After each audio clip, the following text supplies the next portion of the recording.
আজ আমরা কথা বলবো অভিনেত্রী শ্রাবন্তী চ্যাটার্জিকে নিয়ে। মানে তার জীবনের গল্প, পর্দার আলোর ঝলমলের বাইরে তার যে ব্যক্তিগত লড়াই, উত্থান পতন, সেই সব আর কি।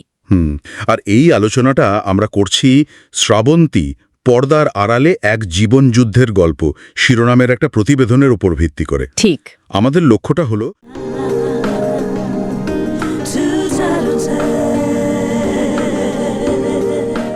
শুধু একজন স্টার হিসেবে নয়, মানে বাস্তব জীবনে যে নানা ঘাত প্রতিঘাত সামলে উঠেছেন সেই মানুষ শ্রাবন্তীকে একটু কাছ থেকে দেখা। প্রতিবেদনটা যেভাবে দেখিয়েছে আর কি। একদম। প্রতিবেদনটা শুরুই করছে তার একদম ছোটবেলা দিয়ে। জন্ম তো কলকাতায় ১৩ আগস্ট ১৯৮৭, একটা মধ্যবিত্ত পরিবারে। হ্যাঁ, আর একটা ইন্টারেস্টিং ব্যাপার হলো, মানে তার বাবা থিয়েটার করতেন, তো সেখান থেকেই হয়তো ছোটবেলা থেকে অভিনয়ের প্রতি একটা টান তৈরি হয়েছিল। ও আচ্ছা, পারিবারিক প্রভাব আর কি। হ্যাঁ, অনেকটা তাই। শুধু পড়াশোনা নয়, স্কুলে নাচ এসবেও নাকি বেশ আগ্রহ ছিল, পারদর্শীও ছিলেন। এর মানে অভিনয়ের বীজটা বোনা ছিল আগে থেকেই, আর সেজন্যই কি এত কম বয়সে, মাত্র ১৪ বছর বয়সে প্রথম ছবি মায়ার বাঁধন, তাই না? ১৯৯৭ সাল। হ্যাঁ, ঠিক। যদিও প্রতিবেদনটা বলছে তার আসল পরিচিতি বা মানে যাকে বলে ব্রেক থ্রু, সেটা আসে ২০০৩ সালের চ্যাম্পিয়ন দিয়ে। ঠিক।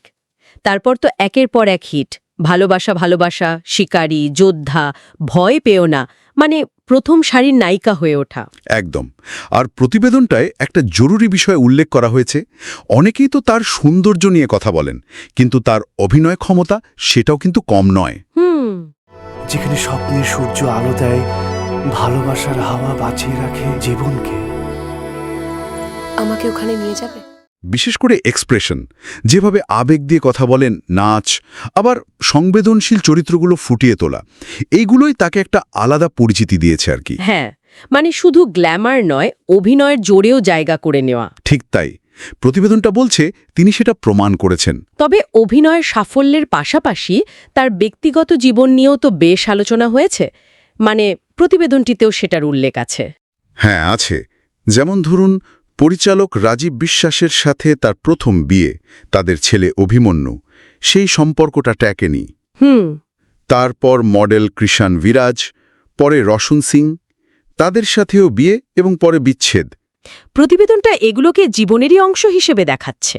মানে কোনো পক্ষ না নিয়ে জাস্ট ফ্যাক্টসগুলো তুলে ধরা হয়েছে, তাই তো? জীবনের বিভিন্ন বাঁক, যেখানে ভালো মন্দ দুটোই থাকে। একদম। বুঝেছি তোকে রাত বেরাতে জ্বলেনি আলো স্বপ্নে। কোনো রকম মতামত বা বিচার ছাড়াই জীবনের আনন্দ, কষ্ট সব মিলেই তো জীবন। এই ব্যক্তিগত জীবনের প্রভাব কি, মানে ক্যারিয়ারেও পড়েছে? প্রতিবেদনটা কি বলছে? কারণ আমরা তো দেখেছি তিনি মাঝে মাঝে বিরতি নিয়েছেন। হ্যাঁ, পেশাগত জীবনের ওঠানামার কথাও আছে।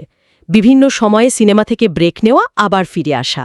সম্প্রতি ছবির সংখ্যা একটু কম, সেটার কারণ হিসেবে ব্যক্তিগত জীবন বা রাজনীতির কথা কি এসেছে? ইশারা আছে, তবে খুব বিস্তৃত নয়। মানে প্রতিবেদনটা কোনো নির্দিষ্ট কারণকে নিশ্চিত করে বলছে না, জাস্ট সম্ভাবনার কথা উল্লেখ করেছে। কিন্তু মূল ফোকাসটা কোথায়? মূল ফোকাসটা হলো, আমার মনে হয়, তার ঘুরে দাঁড়ানোর মানসিকতা, মানে এত কিছুর পরেও হাল ছেড়ে না দেওয়া। প্রতিবেদনটা এই ব্যাপারটাকেই মানে যোদ্ধা বা ফাইটার স্পিরিট হিসেবে দেখছে।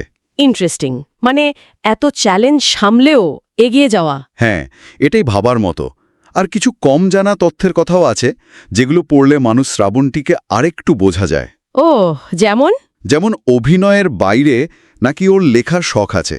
তাই নাকি? হ্যাঁ, আর পশুপ্রেমী, বাড়িতে পোষ্য কুকুর আছে। মা হিসেবেও খুব যত্নশীল ছেলের প্রতি।